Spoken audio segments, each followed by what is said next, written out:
Voz e vivências, diálogo, reflexão e experiências do espaço escolar. A tragédia e o hoje. Sexta-feira, 25 de janeiro de 2019. Em Brumadinho, é hora do almoço na mina do feijão. Um estrondo como de uma bomba ecoa. A terra tremeu. Dezenas de trabalhadores faziam ali a sua última refeição. Passados apenas 3 anos do acidente da Samarco, subsidiária da Vale em Mariana, a mesma empresa se viu envolvida em outro desastre, dessa vez com muito mais vítimas humanas. 270 pessoas morreram, 10 continuam desaparecidas, milhares tiveram a vida impactada. A barreira da barragem se rompeu, liberando milhares de toneladas de lamas e pedras. Partes de Brumadinho transformaram-se numa Pompeia moderna, uma cidade atingida por uma catástrofe devastadora. A lama e o rejeito do minério de ferro acumulados durante anos é agora uma onda que destrói tudo o que encontra pela frente. Mas há os que ficam, os que choram seus mortos, os que choram pela perspectiva da vida, os que querem mudar o rumo dessa cidade cujo desastre afetou a todos, sem exceção. Oi, pessoal! O Voz e Vivências de hoje é um desmembramento do programa Pensar Jovem no Pensar Educação, Pensar o Brasil, que foi ao ar em julho na Rádio UFMG Educativa e teve como tema Brumadinho, a tragédia e o hoje. Se você não teve a oportunidade de ouvir esse programa forte e emocionante, fica ligado nesse podcast. E se quiser, confira nas nossas redes sociais a íntegra do que foi ao ar na rádio. Agora, deixo a palavra com minha colega Jéssica Claudino e com a doutora em comunicação, Sandra Freitas. Em janeiro de 2019, muitas comunidades foram afetadas pelo rompimento da barragem da mina do Córrego do Feijão, em Brumadinho. Ali muito se perdeu, houve muito luto, muitas vozes silenciadas e pessoas afetadas, né? E pensando em contribuir com o fortalecimento e bem-estar da comunidade, a PUC Minas, através da sua pró-reitoria de extensão, apoiou o programa PUC Minas e Brumadinho Unindo Forças.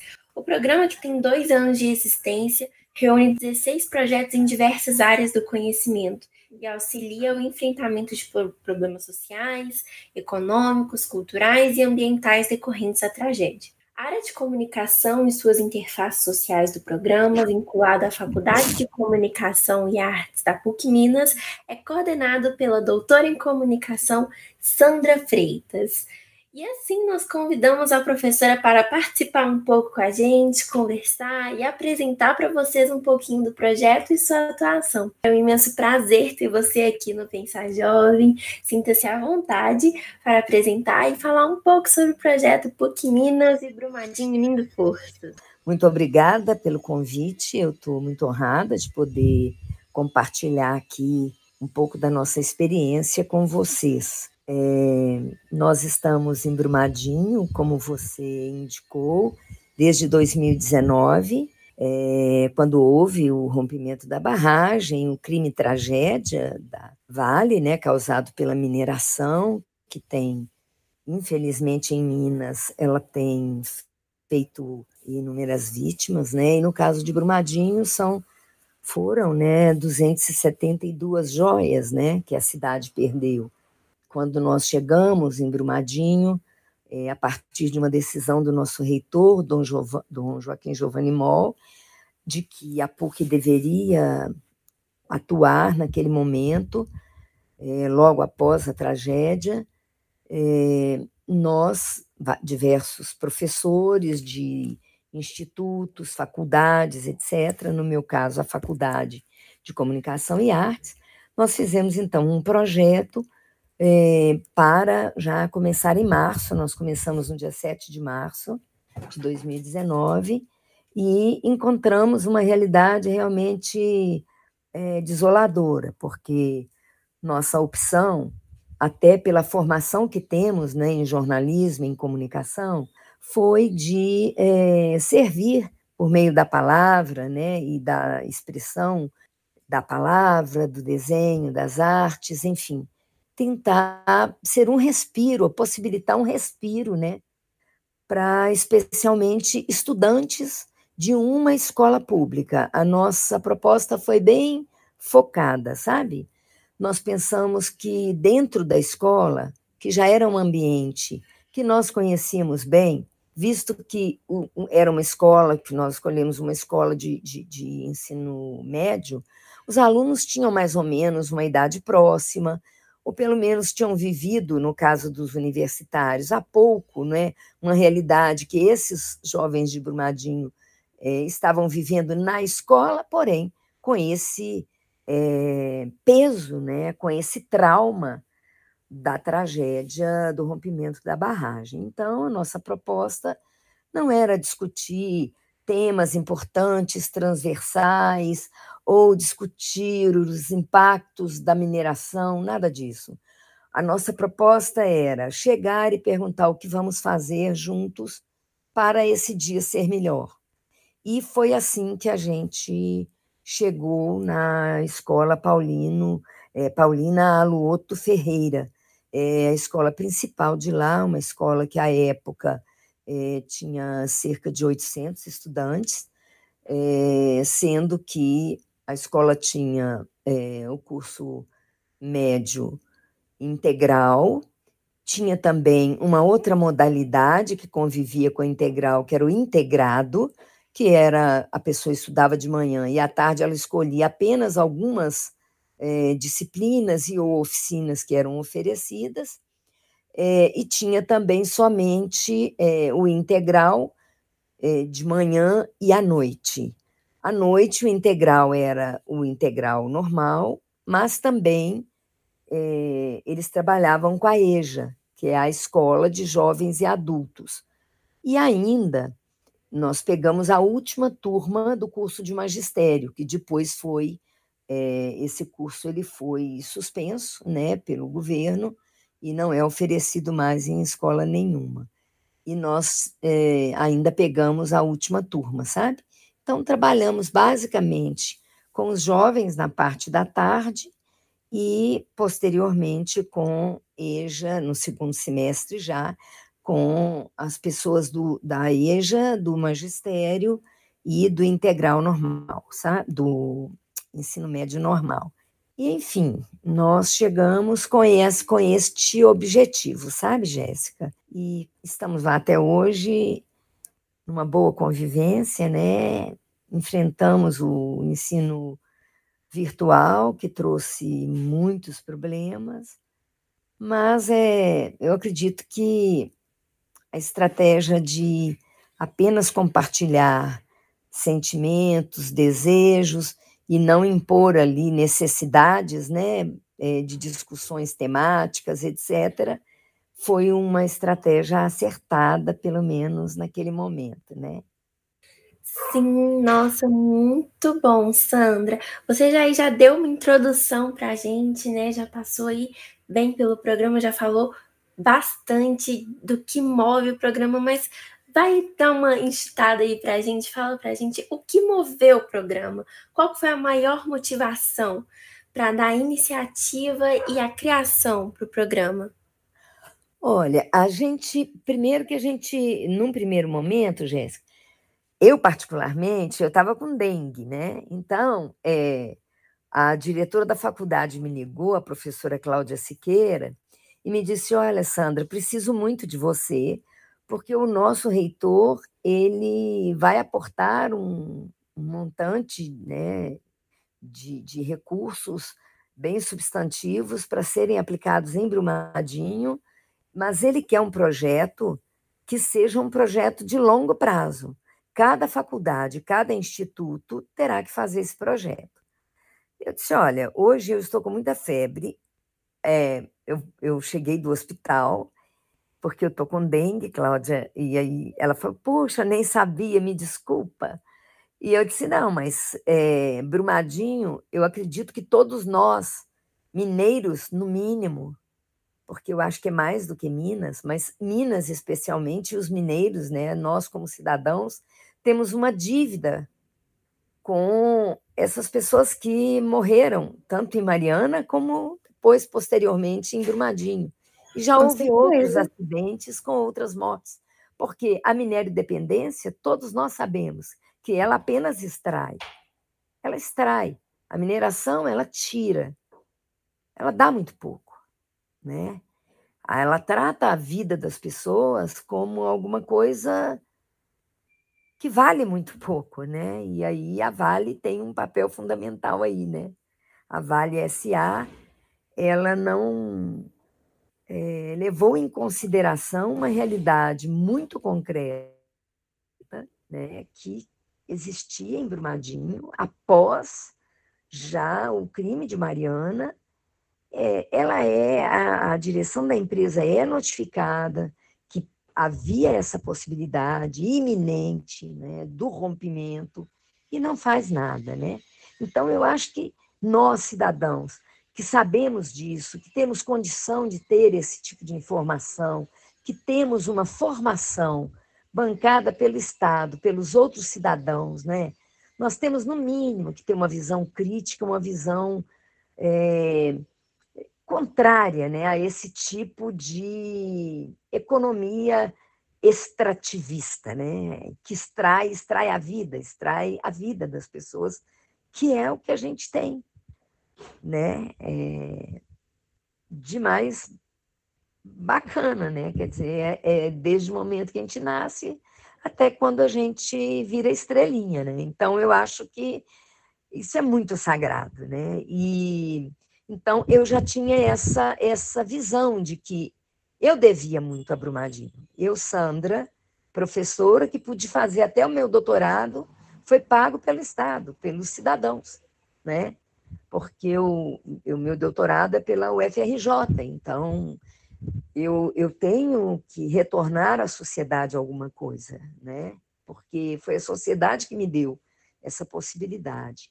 E então eu respondi à minha diretora que mesmo me desse apenas algum tempo, que eu tomaria, né, ia ter que tomar um antitérmico, mas que já conversaríamos e eu já poderia ditar um pouco assim uma linha de trabalho para ela, já que eu trabalho com extensão há muito tempo e havíamos desenvolvido vários projetos, várias ações de extensão, noutros projetos em Belo Horizonte, e que também na área da comunicação, com oficinas, com visitas de crianças a museus, enfim, uma série de ações que a gente sempre desenvolveu, que eu já imaginava ali que a experiência poderia nos dizer um pouco o que fazer.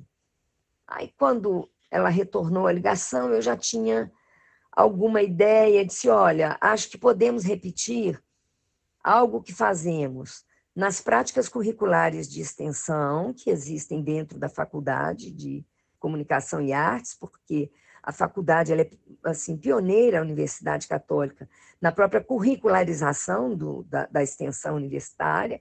Então, nós temos disciplinas, Jéssica, que têm que ter algum tipo de ação extensionista, fechando o ciclo, inclusive, né? Oferecendo algo à sociedade, trocando com a sociedade saberes, conhecimentos, etc., e também devolvendo à sociedade o resultado desse processo de compartilhamento em forma de sistematização de conhecimentos, enfim. Nós já fazíamos isso e eu acreditei muito que a gente poderia repetir nas práticas curriculares, nós poderíamos, ao invés de fazer as práticas como fazíamos em Belo Horizonte, com o projeto Providência, especialmente, que é um projeto que já existe há mais de 30 anos, nos bairros Taquaril, na Vila Maria, que é uma antiga favela dos Caixotes, que é na região norte da cidade, região nordeste da cidade, e também na Vila Fazendinha, que é uma das favelas do aglomerado da Serra, sabe? Então, essa experiência, né, essas práticas curriculares que já eram desenvolvidas ali, eram oficinas de rádio. Os meninos dessas unidades, né, a gente levava os meninos à PUC, eles aprendiam com os nossos estudantes da disciplina de radiojornalismo, e uma outra oficina de produção em áudio, E no próprio laboratório, os alunos ensinavam a fazer um programa como a gente está fazendo esse aqui agora, né? E os meninos que criavam, junto com os nossos estudantes, as crianças e adolescentes do projeto faziam isso e sempre foi um sucesso, porque depois das oficinas, as crianças, em geral, almoçavam na PUC e a gente as levava para conhecer os laboratórios de ponta e também o Museu de História Natural da Universidade, sendo que muitas dessas crianças nunca saíram de seus territórios, sabe? Muitas delas não conheciam um museu, nunca viram uma universidade. Portanto, quem não vê, né, Jéssica, também pode não sonhar com a universidade. A gente sempre teve em mente que era preciso que as pessoas vissem para poder cobiçar, né, para poder ter vontade de ir para a universidade, que a gente acha que todo mundo, todo brasileiro deveria ter esse direito, que não deveria ser um privilégio, como eu toquei anteriormente. Então, nós propusemos essa experiência que já tínhamos com práticas, aí sim, na área de rádio, na área de televisão. Em outras unidades, a gente tinha o Cine Providência, a gente trabalhou com cinema muito tempo, com criança pequena, sabe? Com criança do turno do turno da manhã, que são crianças que estudam à tarde, né? Em geral, são crianças. O projeto atende crianças de 3 anos até 16 anos. E nós tínhamos, então, na parte da manhã, crianças menores, né? Crianças que iam até aí, no máximo, 10 anos de idade, algumas que não conseguiram muito uma adaptação mais tranquila à escola, etc., que também, né, acabam ficando um pouquinho para trás. A gente tinha um papel também com a oficina de cinema de estimulá-las a retomar o gosto, né, também pelo ensino e tudo mais. Então, nós tínhamos o Cine Providência, que está no YouTube, tem vários filmes das crianças lá, e resolvemos fazer também, então, oficina de cinema, e isso eu fui ditando para a diretora, ela foi só pontuando, né, no projeto, e então oferecemos as primeiras oficinas por meio das disciplinas, e algumas que seriam feitas pelos extensionistas que já trabalhavam comigo nesses 3 territórios, sabe? Então, nós fizemos um projeto que, na verdade, tinha 3 pernas. Uma perna era da extensão, mas enquanto prática curricular, portanto, vinculada às disciplinas do curso que a pessoa tem na universidade, que no nosso caso, neste caso específico, foi do jornalismo, foi do cinema e foi da publicidade, né? E nós, então, propusemos essa primeira perna de oficinas. Uma segunda perna, nós fizemos com que nossos alunos da disciplina de jornalismo especializado, que tem uma parte que é de cidades, nós resolvemos fazer uma edição especial sobre Brumadinho. Então, foi uma edição especial da produção da disciplina de jornalismo especializado, foi a cobertura completa, né? Foram cerca de 12 páginas, somente sobre a situação naquele momento em que os meninos foram lá, que foi no começo já de final de março, começo de abril. Então, uma das disciplinas fez esta ação. Então, até aqui estou falando do coração eucarístico. Junto com esta disciplina, com essa perna, né, que eu disse que os alunos foram para Brumadinho, um outro grupo fez toda a cobertura aqui em Belo Horizonte, no Ministério Público, no Tribunal de Justiça, na Defensoria, né? Em todos os órgãos também ligados, inclusive, à própria empresa, né, causadora da tragédia, né, que houve lá, que, na verdade, foi realmente um crime, que foi a Vale S.A. Então, toda essa cobertura foi feita nessa segunda perna. Além disso, uma turma de jornalismo e de publicidade da PUC São Gabriel foi para o Córrego do Feijão, local onde foi o distrito mais atingido pelo rompimento, sabe, Jéssica? Então, um grupo de alunos foi para este local para fazer uma cobertura mais de um jornalismo que a gente chama de hiperlocal, né? De um jornalismo ali daquela localidade, daquela comunidade, vamos dizer assim. Esses meninos trabalharam mais a cobertura foi via podcasts e foi via ensaios fotográficos. Então, houve vários ensaios fotográficos e essa, então, foram as duas ações que compuseram a segunda perna do nosso trabalho. Portanto, a primeira, né, foram as oficinas oferecidas na Escola Estadual Paulina Aluoto Ferreira. A segunda perna foram as visitas que os nossos estudantes fizeram para a realização de cobertura jornalística, tanto no Córrego do Feijão como no conjunto de Brumadinho e outra equipe aqui em Belo Horizonte. Então, portanto, segunda perna.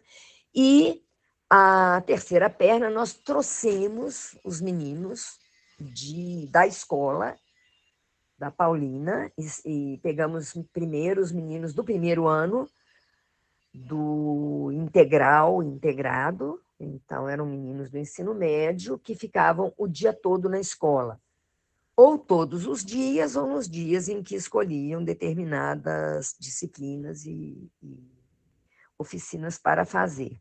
Nós trouxemos esses meninos para a PUC e fizemos o que já fazíamos, como eu disse anteriormente, com as 3 comunidades do Projeto Providência, não é? Eles visitavam primeiro o prédio os laboratórios da Faculdade de Comunicação, tem um prédio só de laboratórios, e eles visitavam esses laboratórios e mais a Emulsion, que é a produtora de conteúdo virtual da universidade, e eles produziram, então, cada um ia rodando, cada grupo num laboratório. Então, eles produziram telejornais, 2 telejornais, produziram programas de rádio, né, os podcasts, produziram também fotografias, os meninos, os monitores e os estudantes das disciplinas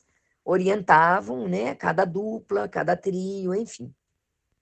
E esses meninos almoçavam todos juntos, a gente compartilhava um café da manhã quando eles chegavam, depois de almoçar, eles visitavam os laboratórios, depois a gente fazia um almoço também coletivo na cantina da universidade, e depois a gente ia conhecer ou os laboratórios mais importantes das engenharias, da química, que tem um laboratório muito legal, a gente tem, enfim, são vários laboratórios, mas finalizávamos com um lanche também coletivo no final da tarde no Museu de História Natural. E no museu aí era uma farra, porque os meninos levavam bolo, sabe, confeitavam bolo e estava escrito lá, Brumadinho, estamos com vocês, estamos junto, pessoal, e aí essas coisas que vocês sabem mais do que eu,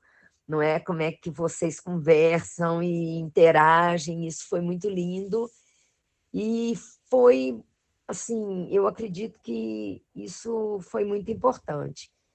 E fizemos também alguns sábados letivos, que a gente fazia aulões, e aí quem quisesse ir, além dos extensionistas, né, do projeto Brumadinho, PUC-Minas e Brumadinho unindo forças, somados aos demais monitores dos laboratórios, né, alunos avulsos, vários alunos de disciplinas minhas falavam, Sandrinha, quero ir também e tal, a gente ia, ônibus, enfim, vans, e já tínhamos uma vida dentro da escola, porque nós ficamos lá 1 ano, Jéssica, com essa mesma escola, pilotando esses 3 momentos, sabe?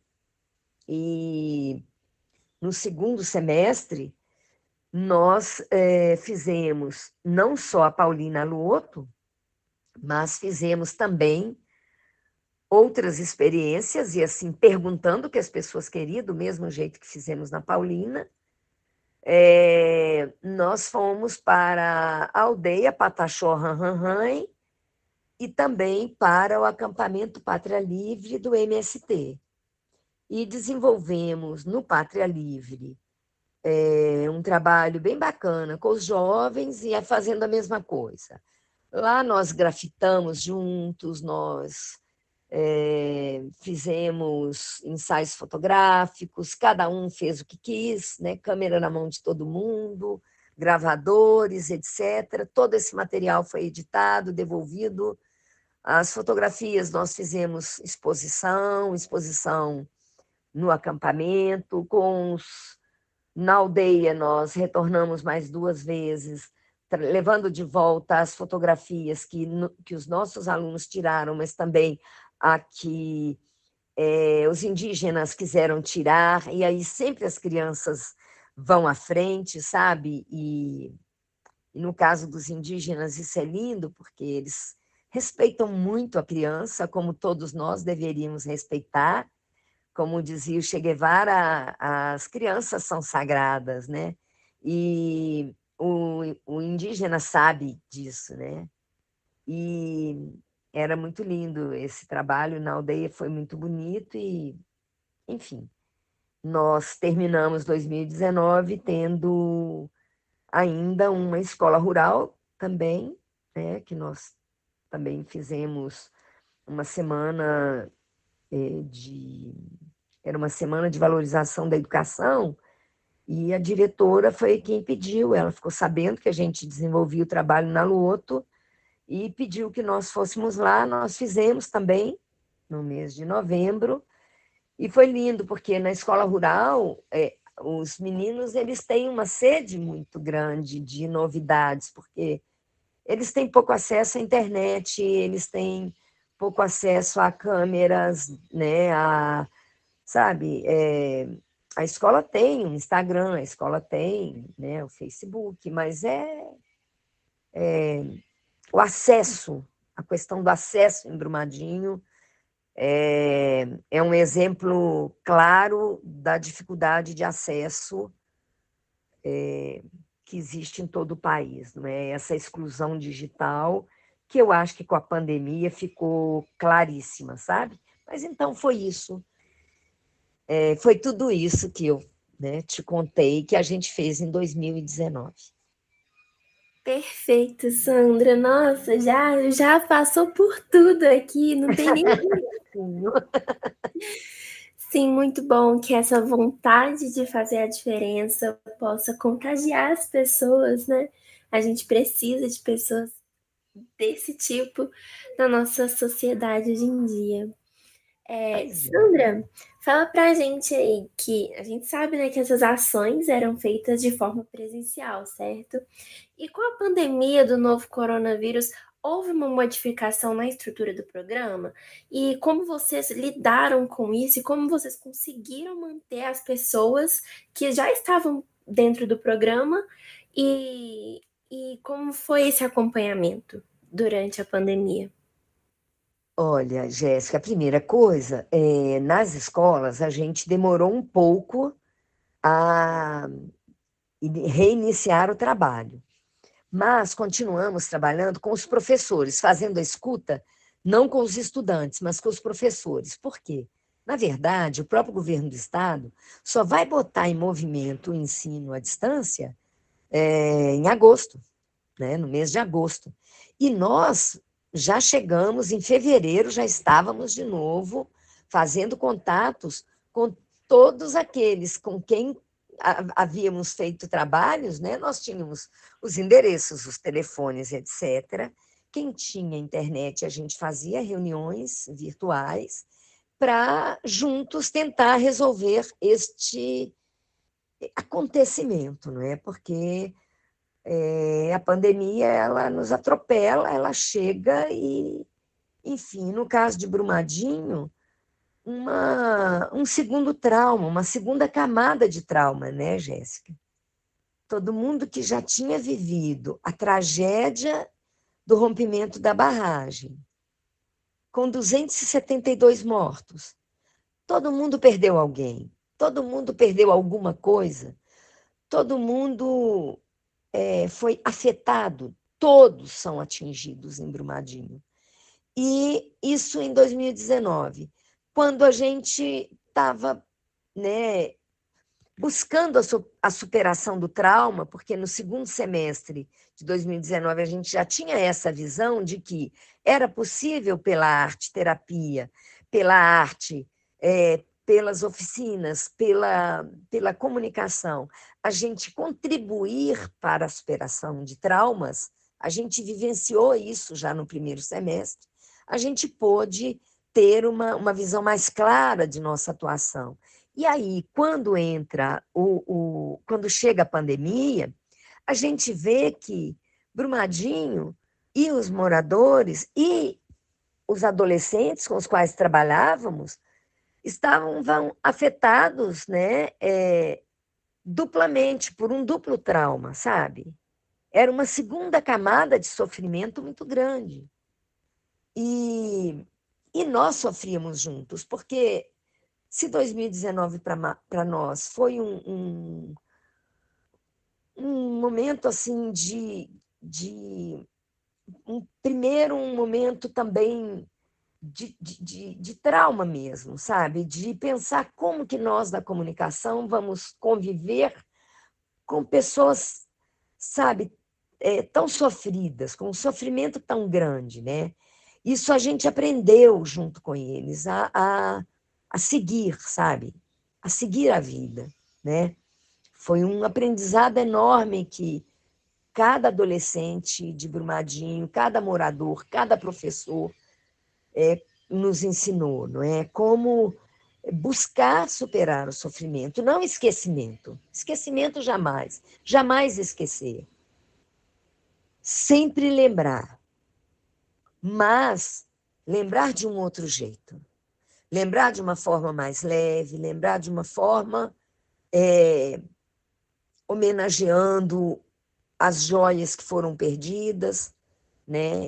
E lutando, continuar lutando para que não se esqueça delas, né? Para que não se esqueça do crime. Então, isso nós aprendemos com muito sofrimento das pessoas. Nós também sofremos junto e aprendemos isso. No segundo, já quando entra a pandemia, nós podemos compartilhar isso também, gente. A gente, sabe, a gente custou no ano passado, a gente sofreu muito, né? Aí é muito Belchior, né? Assim, a gente sangrou demais no ano passado, né? Mas esse ano a gente não pode morrer, sabe? E isso a gente sabia e compartilhava pelas reuniões, né, à distância, às vezes reuniões com poucas pessoas, e juntos resolvemos que uma das maneiras de chegar até o maior número possível de pessoas seria a gente que não tinha internet, especialmente, seria a gente fazer um programa que chamava-se Vozes de Brumadinho, e então esse programa ele era feito com as lideranças que a gente conhecia, com o apoio da região episcopal Nossa Senhora do Rosário, que é a Renser, que em 2019 foi nossa parceira, em 2020 também foi nossa parceira, e continua em 2021 como parceira, apoiadora do nosso trabalho, e com as lideranças jovens. Então, foi o CCJ LGBT, que é o coletivo da juventude do acampamento Pátria Livre, né? com alguns moradores e lideranças dos quilombos. Brumadinho tem 4 quilombos, nós trabalhamos com as lideranças desses quilombos, com alguns jovens, como a Sayonara, que é do quilombo de Rodrigues, a Letícia, que é uma jovem que estuda em Belo Horizonte, faz a faculdade, mas ela é do quilombo de Rodrigues e assume a luta quilombola, com Everton, que é presidente da Associação de Rodrigues, enfim, poderia falar inúmeros nomes aqui, mas esses eu lembrei, né, e homenageio todos os outros que nos ajudaram nesse processo, estamos juntos até hoje com eles, né, e então nós criamos o Vozes de Brumadinho, as lideranças nos indicavam, as pessoas, nós escolhemos 4 temas para iniciar o ano, e fizemos 4 programas no primeiro semestre, depois fizemos 5 programas no segundo semestre, com temáticas escolhidas por eles.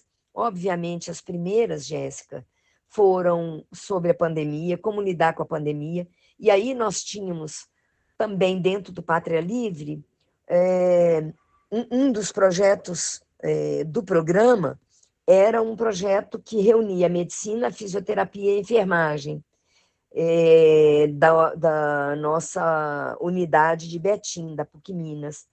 E as professoras Adriana e Jaqueline levaram um trabalho muito bonito com o setor de saúde do MST. Eles tinham trabalhado com eles em 2019 e 2020 eles também trabalharam tanto com indicando pessoas para falar, né, para o programa Vozes de Brumadinho, como também para organizar a recepção do programa. Por quê? Ele era todo feito, ele era gravado pelo celular, pelos meninos mesmo, as pessoas faziam seus depoimentos, enviavam para nós, né? Ou nós fazíamos, quando eles indicavam e a pessoa autorizava a gravação, a gente gravava, depois nós editávamos conjuntamente, nesse grupo, era o grupo das parcerias, né, que chama-se até hoje, né? Aí um projeto, virou um projeto, parcerias. A gente, então, roteirizava, a partir do que já estava gravado, roteirizávamos o programa conjuntamente, né? E depois um dos nossos estudantes fazia, então, fazia ali a edição, e nós passávamos de 15 em 15 dias nas comunidades com um carro de som alugado, e passávamos nessas comunidades em que tínhamos feito todas as gravações. Nós trabalhamos com os 4 quilombos, como eu te falei, com o acampamento Pátria Livre do MST, com a comunidade de Ponte das Almorreimas, que é uma comunidade muito atingida pelo rompimento, porque a fazenda onde a Vale leva os rejeitos fica nesse lugar. Então, imagina que é uma comunidade tradicional, que de repente você tem, em alguns momentos, já na pandemia, 500 homens trabalhando por ali, né? Então, você imagina o transtorno para essa comunidade, sabe? E trabalhava, e também com as escolas, aí nós trabalhamos com as 3 escolas estaduais, somente com os alunos da escola do MST, porque o MST não abriu a escola corretamente, do meu ponto de vista, e eles não tinham internet, então não teve aula. E eles depois tiveram até que mudar o convênio, que era com a escola, com o Instituto Helena Antipoff de Ibirité. Eles tiveram que passar agora a uma escola de São Joaquim de Bicas, que fez o convênio com a escola que se chama Elizabeth Teixeira, que é dentro do acampamento Pátria Livre, sabe? Então, Em 2020, nós não trabalhamos propriamente com a escola do MST, mas trabalhamos com o coletivo de jovens, né, e mais os outros coletivos, o de saúde, por exemplo, o das Margaridas, que é o coletivo político, e também com o coletivo da produção. E trabalhamos também com o centro, no centro da cidade, com 2 escolas do centro, e em Melo Franco com a escola Abelardo Duarte Passos, que a gente já tinha ido uma semana em 2019. E aí o programa foi um link, né, além das reuniões virtuais, o programa, e aí o WhatsApp lá é o que funciona, sabe, Jéssica? Brumadinho, como eu disse, tem muita dificuldade de acesso. Para vocês terem uma ideia, né, os nossos ouvintes terem uma ideia, Brumadinho, o território de Brumadinho é 3 vezes maior do que o território de Belo Horizonte. E tem uma população de pouco mais de 40 mil habitantes. Portanto, são 40 mil pessoas em 3 Belo Horizontes.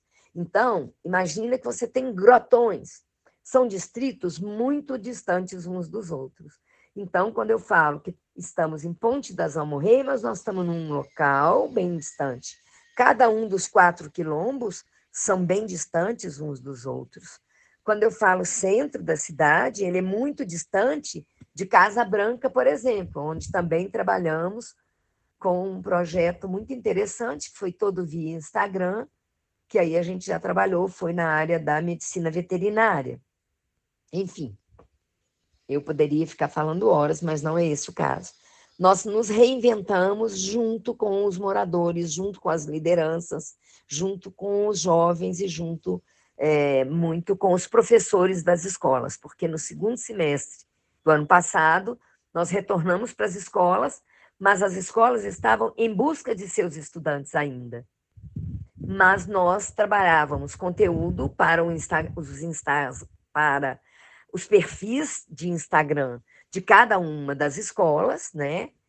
Que eram 3 estaduais, e trabalhamos também com conteúdos para os professores e com reuniões com os professores, porque os próprios professores, Jéssica, eles não estavam acostumados com o ensino à distância, portanto, tiveram que se readequar. E, para isso, eles foram muito claros. Assim, eles queriam que nós fizéssemos pequenos vídeos ensinando como gravar em vídeo, pequenos vídeos ensinando como fazer um podcast. Então, nós fizemos publicações virtuais, publicações digitais, fizemos podcast ensinando como fazer podcast, fizemos programete, tem um programete em vídeo, tudo em baixa resolução para circular pelo WhatsApp, ensinando como trabalhar com essas ferramentas. E isso serviu tanto para os professores como para os estudantes, né? Os estudantes que acessavam o Instagram ou que os próprios professores mandavam via WhatsApp, porque alguns professores tinham mais contato com os estudantes pelo grupo de WhatsApp, porque os meninos conseguiam trocar chip, pelo menos no começo de cada mês, né? Eles davam conta de interagir via WhatsApp, mas pelo o ensino mesmo à distância foi, eu penso que, no caso da juventude, aí foi também um terceiro desafio, vamos dizer assim. No caso, eu acho que já pensando na superação de 2 traumas, que é o crime, o primeiro. O segundo, a pandemia, eles já tiveram, portanto, nesse momento de superação, eles enfrentaram aí o desafio do ensino à distância, e nós, do jeito que a gente pôde, do jeito que a gente deu conta, a gente também tentou compartilhar o conhecimento que a gente tinha com quem a gente dava conta de fazer isso. E foram essas, vamos dizer, as maneiras, né, que a gente foi encontrando coletivamente para poder fazer o nosso trabalho e cumprir nosso compromisso com a população de Brumadinho. Que programa lindo, Sandra. Não tenho palavras para descrever o tanto que eu gostei, o tanto que me emocionou a motivação e o empenho de vocês para fazer diferença naquele local, para fazer acontecer aquele local. E, no mais, nós agradecemos muitíssimo a sua participação e por você ter topado compartilhar um pouco sobre esse programa maravilhoso aqui no Pensar Jovem. E gostaríamos de convidar os nossos ouvintes para conhecer mais ainda do programa. Eles possuem uma página no Instagram que vocês encontram lá com @programa PUC Brumadinho, tudo juntinho lá no Instagram. E também podem ver mais na página @sec.puc. É só vocês procurarem lá no Instagram que vai estar tudo disponível para vocês. Agradecemos de novo, Sandra, e quero mandar um abraço para toda a sua equipe. Espero que todos estejam bem, seguros neste momento. E muito obrigada por fazerem a parte de vocês, da nossa comunidade, por fazerem diferença na comunidade. E é isso, pessoal. Bom, Jéssica, muito obrigada. E para mim foi uma honra participar. E sempre que precisarem, podem chamar, que eu estou à disposição. Muito obrigada. Um abraço a todos. Bom, pessoal, chegamos ao fim desse episódio do Voz e Vivências. Antes de nos despedirmos, queremos agradecer o apoio da Diretoria de Extensão e Desenvolvimento Comunitário do Cefet-MG e da coordenadora do programa Pensar Jovem Fazer Sentido, professora doutora Carla Moreira. Esse episódio foi idealizado por mim, Isabelle Teotônio, com a participação da extensionista Jéssica Claudino. O Pensar Jovem convida todos vocês para participar dos nossos debates aqui no podcast Voz e Vivências e nas nossas redes sociais. Nosso Instagram é o @pensarjovemcefetmg. Todas as informações de como enviar suas propostas estão lá. Obrigada aos ouvintes por ter nos acompanhado até aqui. Esperamos que tenham gostado do nosso bate-papo e até o próximo episódio.